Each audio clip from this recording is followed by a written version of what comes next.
Mr. Speaker, for the past two meetings, the Seniors Take Action Coalition in Cape Breton and Richmond have raised concern about a request for rate increases by Nova Scotia Power. Mr. Speaker, on October the 5th, 2019, the coalition wrote to the UARB, citing issues of fixed income, poor line maintenance, and random charges on their electricity bills. Electricity is a basic necessity, and seniors and those on fixed income should not have to make a decision whether to pay their inflated electrical bill or having a healthy meal or taking needed medication, Mr. Speaker. Can the Minister of Energy shed light on what his department is doing to help mitigate the increased cost of living for those living on fixed incomes, especially with regard to energy costs? The Honourable Minister of Mines and Energy. Thank you, Mr. Speaker. I can say, and I thank the member for the question. I'll start by saying that 16,000 Nova Scotians have been able to access programs through our low-income efficiency programs. So we've seen big uptake in that. We've expanded all of our efficiency programs from houses that were just heated traditionally with electricity, now other heating sources. So hundreds of families are accessing that program as well. So, Mr. Speaker, we continue to expand our programs to ensure that as many Nova Scotians as possible can utilize the programs which will positively impact their electricity rates. The Honourable Member for Cape Breton and Richmond.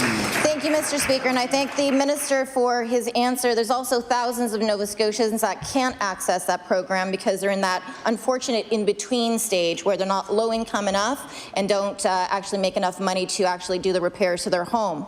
So, Mr. Speaker, as a province where 38% of Nova Scotians are struggling to pay their power bills, another rate increase seems totally out of touch with what the coalition refers to as a morally reprehensible increase and to the economic reality of so many Nova Scotians.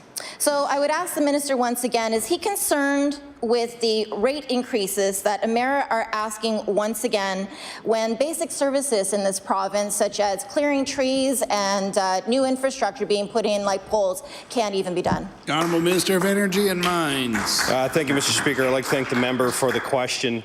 Nova Scotians have experienced rate stability over the last number of years. That continues to be our focus. Ultimately, the UARB will decide what the rates will be, but for us as a government, as I've said, we're going to continue to expand programs to ensure as many Nova Scotians as possible can see their rates impacted positively. As I've said, we've expanded all of our efficiency programs. Over 16,000 low-income Nova Scotians have utilized programs in partnership with the Minister of Municipal Affairs and Housing. We're going to spend millions to retrofit our public housing stock. And again, Mr. Speaker, a new program, first in Canada with our Mi'kmaq partners, which we're going to see energy efficiency to 2,400 homes across the province. Thank you.